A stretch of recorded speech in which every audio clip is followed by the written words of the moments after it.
All right, thank you. Well, thank you, Jeremy, and everyone. Thank you for inviting us to this conference. This is, I think, my third or fourth of these LBE conferences. The last few were all at the Microsoft Reactor in San Francisco. So exciting to be here as an avatar. My name is Joanna Popper. I work at HP in the virtual reality team. I focus on location-based entertainment and our general go-to-market for HP. We work with a lot of the companies both on this stage as well as in the audience with our VR headsets. We've just announced the HP Reverb G2, as well as, which will be shipping very, very soon, as well as the HP Reverb G2 OmniStepped Edition, which will be shipping next year, and the VR backpacks that many of you use. So excited to be here, excited to chat with so many great people from the industry. And I'll let each of you go ahead and introduce yourselves. Kira, why don't you go first? Excellent. Can everyone hear me? Yes. Yes. Fantastic. Hello, everyone. Hello. Thank you so much for putting this conference together. It's a pleasure to be here. I'm Kira Benzing. I'm the founder of Double I Studios and a virtual reality director. Our focus is in working in live performance. We've been doing a lot of VR theater, we call it, where we are working with live actors in real time performing to a live audience. Great. And Scott, why don't you go ahead? You were just on stage speaking to many people, but there may be some new people who've come in since your previous panel. Yeah, that's it. Yeah, my name is Scott Van Dokler. I'm the CTO and co-founder of Zero Latency. So we do free roam virtual reality in location-based entertainment. So we have venues. We've got about nearly 50 venues all around the world, operating mostly in Asia, the US, and Europe. So everywhere. Great, thank you. And Julian, why don't you go next? Hi, everyone. Do you hear me? Yes, we do. Okay, great news. So I'm Julian. I'm the CEO and co-founders of Xolution. We are a turnkey VR attraction provider. We come from Belgium, Europe, and we have several type of attraction, including some working with some HP computer. Excellent. Thank you, Julian. And Eugene. Hi, Eugene Jarvis here from Raw Thrills. We are a manufacturer, a designer, and creator of arcade games in the LBE space, and we're just entering the VR field with our first game, and it's a motion simulation game with VR. So we're really excited to be here. Great, thank you, everyone. Excited they're all here as well. And I know some of you might have videos or slides, so we'll show them as we keep going. So let's talk about who are your audiences with your projects. You know, what kind of audience, what kind of demographic do you target? Why don't you start, Eugene? You know, we're targeting general audiences of all skill levels, from novice, first-time VR people, all the way up to experienced VR people. And so we have to make a really accessible game that is incredibly intuitive, so you can just get in there and go for it without having any kind of preparation or briefing. So it's very instant, kind of an instant gratification. Our first game is called King Kong of Skull Island, and it's about an adventure through the mysteries of Skull Island, and really, really exciting adventure with lots of kills and spills and terrors and thrills. And so we're really excited about that, with full motion simulation in the LBE environment. Great. Okay, anyone else want to talk about their target demographic? Yeah, I'll just talk about ours. So the zero latency experiences that we create, we try to keep a relatively diverse range of experiences to try and give a little bit of something for everyone. But we definitely are skewed towards more action experiences. So we've got a lot of, we'd like to make those cooperative and really exciting adventures, something which gets people's heart rate up a little bit, try to make something, an experience that is, I guess, really, really memorable and creates bonds between the players who are experiencing it. So we do have, we've got some zombie experiences. We've got things with fighting robots, definitely out of this world kind of things that you can do. But at the same time, definitely, like as Eugene is saying as well, putting that in an environment which is really approachable and definitely easy to learn and easy to pick up. So still relatively straightforward experiences to do as well. So yeah, that's people who are into that definitely, which we find a lot of people are pretty excited to find something in there that they enjoy. Yeah, that's what we're doing. Great. And what about you, Kara? I mean, you've had a lot of projects at different festivals. What is the target demo for the festival circuit? Yeah, that's interesting, Joanna. I mean, definitely we have been playing the film festival circuit and then also, venues in New York City. For us, we were a mix of being both physical and live and VR simultaneously. And of course, due to the state of the world, everything for us has pivoted entirely into VR, where our theaters that we were working with in New York, of course, are closed. And so, for us, I would say from the film festival demographic, we were skewing a little bit more to a more mature adult audience and people that, are seeking artistic content. But right now, we're really focused on the theatrical community. Who are those theatrical professionals that are looking for a new form to engage in and learn? And who are those theatrical audiences that are craving this social gathering and that kind of bond, like Eugene was speaking about, how are we able to create these bonds between our audiences? And that's really what we're after, giving people a great communal experience. Excellent. Thank you. Yeah, it's an interesting switch that you all have made during this time. And how about you, Julian? How do you think about your target demographic? So our attraction have quite a large range of content. We provide fast-paced competitive experience for more younger experience, like also family escape room, in more immersive game for families and friends. But we also get some more action or zombie for like the young adults or the family, but with teenagers. So we try to have something highly social and interactive for everyone. Great. So some of you have been working in this industry quite some time. What were some of the trends that you were seeing and capitalizing on when go up till February of this year? What were some of the big trends that you had been focused on and riding? Whoever wants to jump in first. Yeah, definitely what we were seeing a lot of, so definitely the parts that we're really focused on right now is we're seeing that people are really drawn to collaborative experiences where, like, it's a lot of those probably the buzzwords that a lot of people, I think, especially in this audience, probably would have heard a lot of, but creating really, really social experiences where players have meaningful influence, like you have agency in the experiences that you're creating. We find people are really, really drawn to those, and the stronger the experience is together, I think the more people definitely talk about it, being able to create those moments where, you get something a little bit unique out of it. There's something maybe even, maybe personal in it for you, whatever it is. That's definitely where we're finding the most engagement with our experiences, is those types of spaces. Yeah. Great. Anybody else want to tackle that one? Sure. Oh, sorry. No, go ahead. Thanks. So for us, I really see a big improvement and quite a lot of, wiseness happening in the industry. We see that the technology become more mature with the time, and we have bigger company doing a better product. Also, VR has really been widespread to the main public.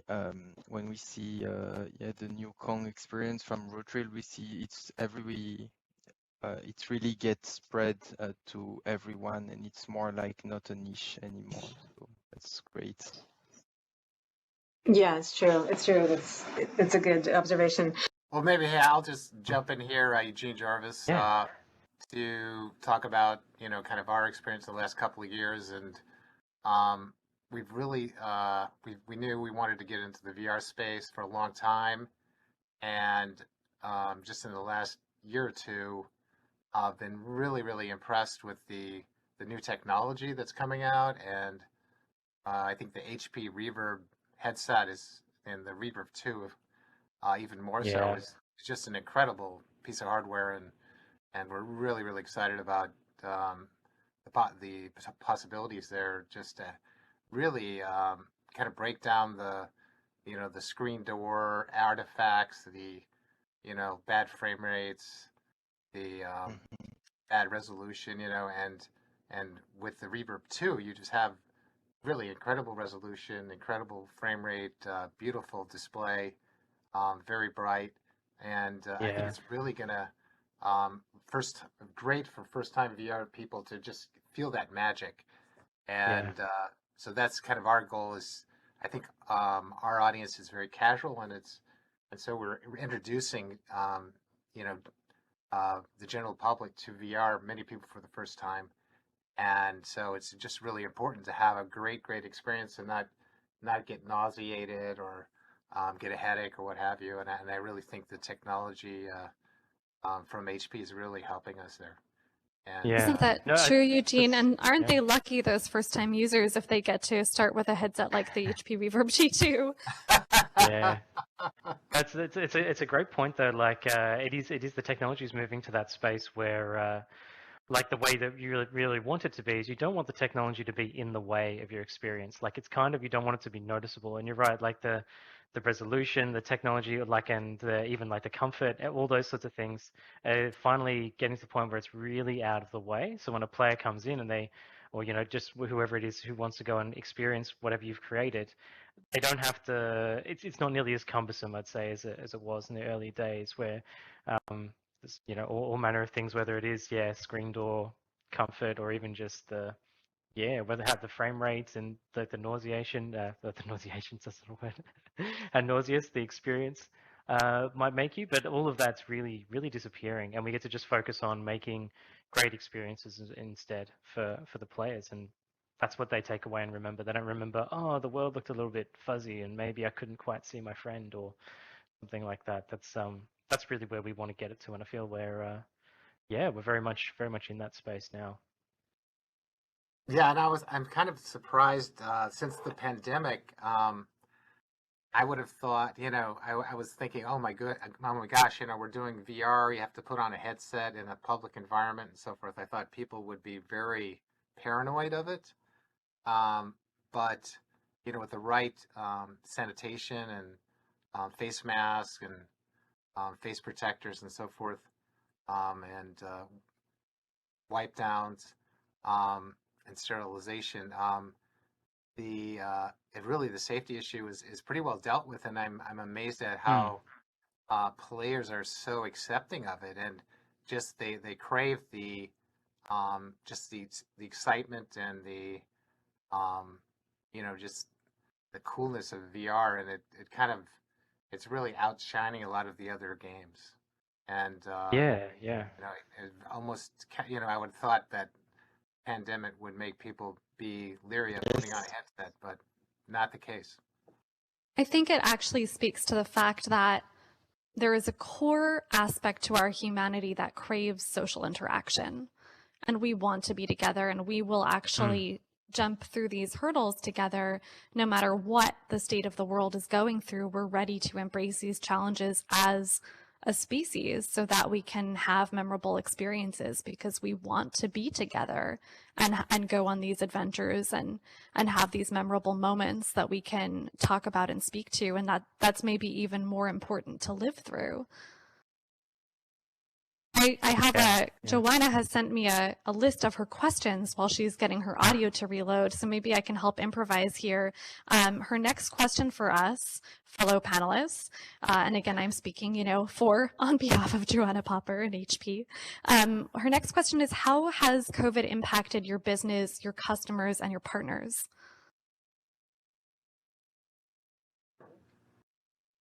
Yeah. Yep. Do you want to jump on that first? Yeah, go ahead. Yeah, definitely say the impact has obviously been quite heavy, as I'd imagine it would be to everyone else here in the location-based market. But we're seeing really good recovery at the moment. So some of the numbers I think a lot of people have been talking about, but we're seeing about sort of 60-70% of numbers returning from sites. So there has been an impact to a lot of our locations. Quite all of them too, which is great to see. There's some parts of the world which have managed to go along pretty well, but yeah, it's been a pretty tough year. That's straightforward to say. I think everyone for 2020 has not been the best, but we are seeing that recovery at the moment, and things are trending up. Even on a week-to-week basis, we can see those numbers, like people returning to sites, as well as just generally different locations around the world actually reopening back up, which is great to see. But yeah, there's still some harder hit parts of the world, more than others. But yeah, trending back up, which is nice. That's amazing. Eugene? Yeah, it's a similar story. There is a kind of a wide disparity between different locations. Some are maybe down to 20%. Some are maybe as high as 60 or 70%. So it's been a very tough time for locations, and a lot of players are you know um, rationally worried about going in the public, and you know worried about COVID and all these things. So it's I think there is a recovery taking place, but it's going to be slow, and I think it'll be we really are dying to get a vaccine out there to finally get through this whole COVID thing. Definitely. I think that will be very important for everyone across the world. Yeah.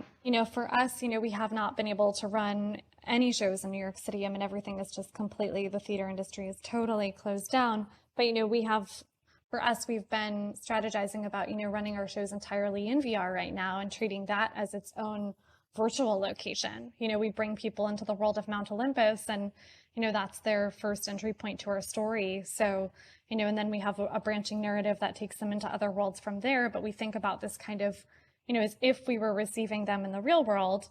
This is the first interaction and engagement, and we'll give them the best story, and as if they've gone to a destination that we can give them, at least for this time being. And so it's so hard, I think, when we're in the middle of this world and this state where it's hard for us to see outside of, just solving daily challenges and how to get the numbers back up and how to get our audiences in and make everything completely safe. But, one of the questions that Joanna is asking is, what have you learned? What have any of us learned, pitfalls and success stories in regards to overcoming COVID? Have either of you had a chance to even step outside and take a look and reflect on your learnings? Yeah.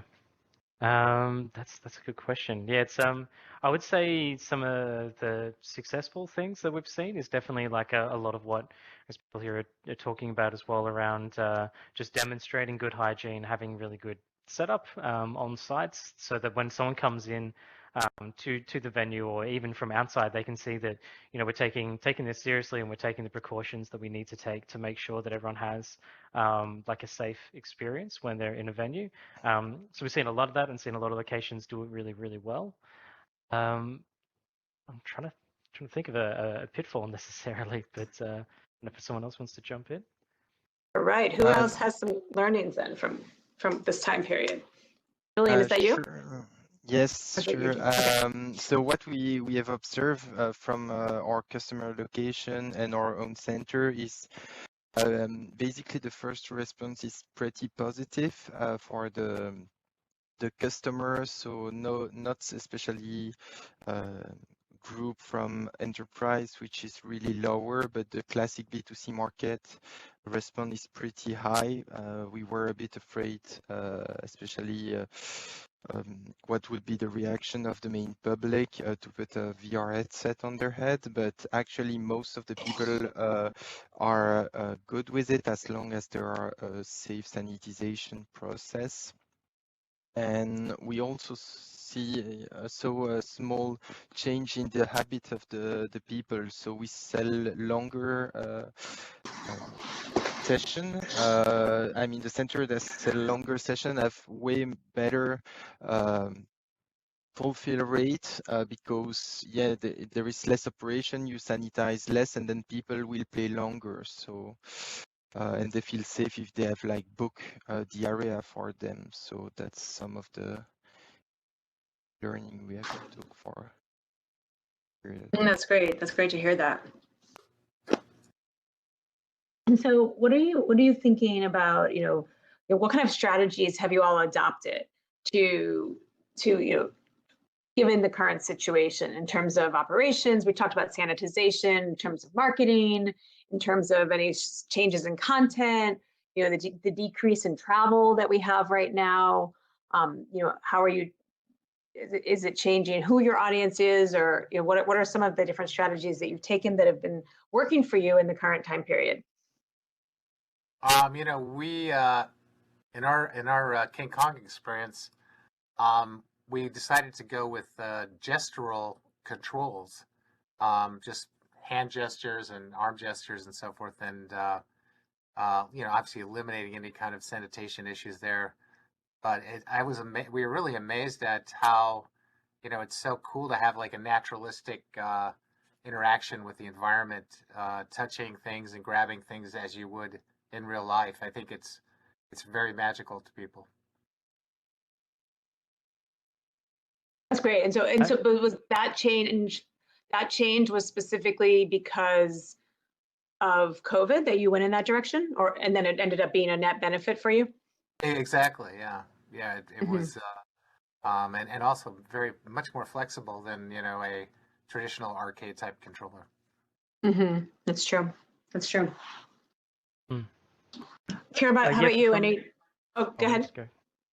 I was just going to say, yeah, from Zero Latency side, we definitely updated all of our content to be social distancing compliant. So we've gone through and made sure all of our experiences, like the games, sort of keep players a certain distance apart if they need to, depending on the different restrictions around the world. So if say so for a period of time there in the UK, people had to stay 2 meters apart. So our experiences would ensure that all the players in the game stayed at least 2 meters apart, some things like that.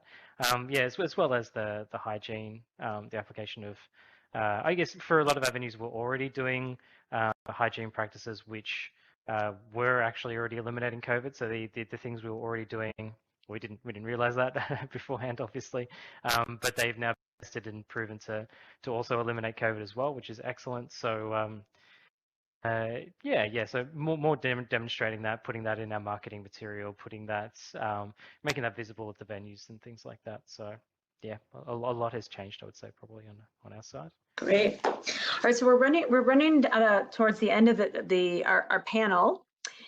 So last words, like any words of comfort that you have to give the many VR location-based entertainment businesses around the world. Any last words of advice, comfort, thoughts that you have to keep them optimistic and keep them going during this time? Eugene, you want to take that first? Sure. I think obviously it's very, very tough time for everyone in the industry, and we're just concentrating. Obviously, we do what we can in the next 6 months or 9 months before we have the COVID cure out there, the vaccine. But I think we're really trying to really look ahead and concentrate on having the best, most compelling experiences, so that when people are ready to come back, when the virus is gone, we can really we can bring people back very quickly to the locations and with really incredible experiences and games. And so that's what we're really focusing on. So we've kept all our teams going, and we're just investing in the future. And I think that's the right strategy. Excellent. So last, if anyone wants to get in touch with you and follow up after the panel, what's the best way to get in touch, Julian? So the best way is directly contact us through the email at vexsolution.com or on our website, where you can get all the information. If you don't remember it, you can directly check on the booth next to. Great. So vexsolutions.com, right? With VEX. Yep. Great. Exactly. Okay. Thanks. And Kira, what's the best way to get in touch with you? For us, it would be doublei.co. It's www.doubleye.co, and I'm Kira at doublei.co. And, just final words, just to stay positive, everyone. I think that the ecosystem will continue to grow. Our audiences want to be together and have these social experiences, and we know that that's really important for humanity. So they'll be coming back, and I think we can keep growing our destinations virtually as well. Excellent. Thank you. That's fantastic. And Eugene, what's the best way to get in touch with you and Raw Thrills? Just email me at jarvis@rawthrills.com. Great. And Scott? Yeah, best way to get in touch is you can go to my email address. It's Scott. You can just go to scott@zerolatencyvr.com. You don't have to go my whole last name, which can That's be easier. a bit of a mouthful otherwise. Yeah. But otherwise, go to zerolatencyvr.com. There's heaps of contact information there, depending on what you're looking for. And yeah, I'll also just add to the last question too. I feel 2020 has definitely been a really tough year for location-based entertainment, but I'm thinking of it as 2021 is going to be like our Renaissance year. I feel it's going to come back. We're seeing locations around the world already where COVID has been all but pretty much eliminated, and we're seeing even more players going to venues there than there was prior, because I think people are actually starting to appreciate it even more. So yeah, 2021, it's going to be a great year, I'm sure. Great. So it's Renaissance year to come. Much to look forward to for all of us. I'm Joanna Popper. I'm at HP. You can find me on social media at Joanna Popper, and my email is joanna.popper@hp. Thank you, Scott, Kira, Eugene, Julian, for being on this panel. Thank you, Jeremy, and the whole team for putting this together. Thanks for everyone for bearing with the technical problems. I know we had some videos that we never showed, but if you want to play them while we walk off, feel free. Otherwise, I'm sure you can come to our websites and find our great videos and slides that we were going to show. Thank you very much. Thank you, Joanna. Thanks, Thanks a lot. Thanks, everyone. Thanks everyone. Can we take a group shot? I don't know. Jeremy, can you take a group photo of us? Are we positioned I'll take well? a group photo right now. Do you all want to get in close together? Okay. Yes. Well, because it's socially distanced, so it's good. Yeah. Sure, yeah. Our avatars can hug, but that's it. Right. In 3 seconds. Are we in the appropriate spots? Hard to tell. Are we in the right spot? All right, I got you. You. All right. Thank you so much. Appreciate the invite. Thanks, Joanna. Thank Thanks, you. everyone.